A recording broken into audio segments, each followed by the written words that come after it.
I'm single with my 2 cats and my 2 chickens. I've got a background in science. I've got 2 degrees, I can learn things really quickly. I'm a children's nurse. I'm a retired occupational therapist and I worked for health and social services for over 30 years. I was a carpet fitter.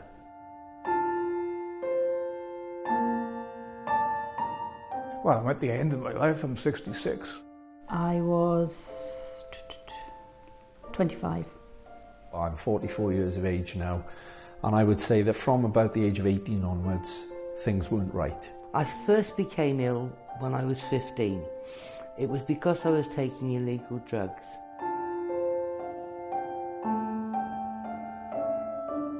It was the birth of my 3rd child where things started to go downhill, I suppose, with my mental health. For me, I think it started in my school years. I was bullied from the age of 8.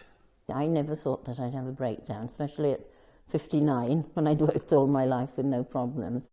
I couldn't go into a room where all my friends were because I didn't have the confidence, and yet as a teacher all my life I could go into a room in any school in the district.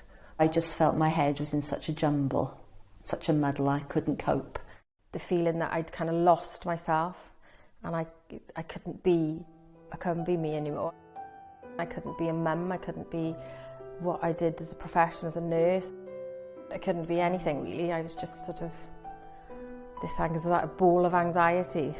Certainly work was a big struggle. And I think I went on for a certain while and then I just fell off the edge, if you know what I mean. Mental health problems come in all shapes and sizes. They'll be experienced by 1 in 4 of us over the course of a year. Anxiety and depression are the most common, and all can be triggered by stress. I didn't have anxiety as in panic attacks, but just this sort of constant stress and worry and unable to focus on things as well as I had.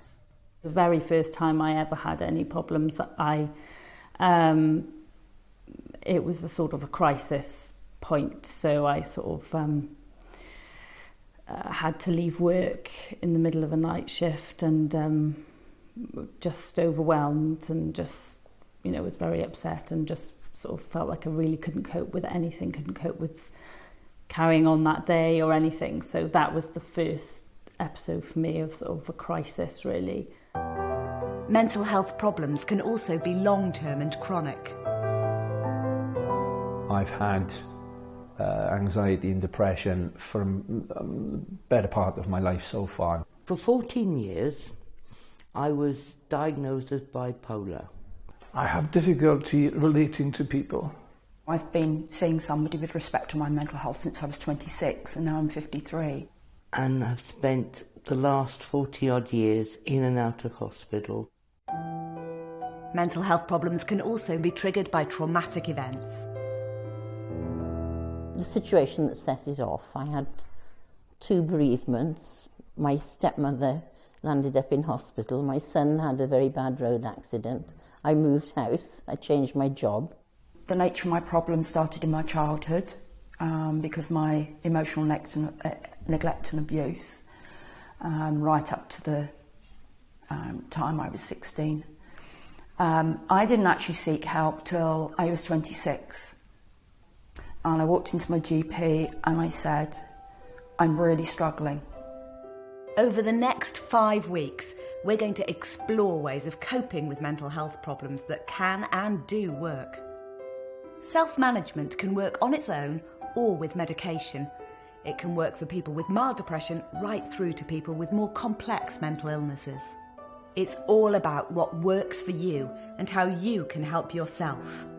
Self-management for me is a big part of how I get through every day.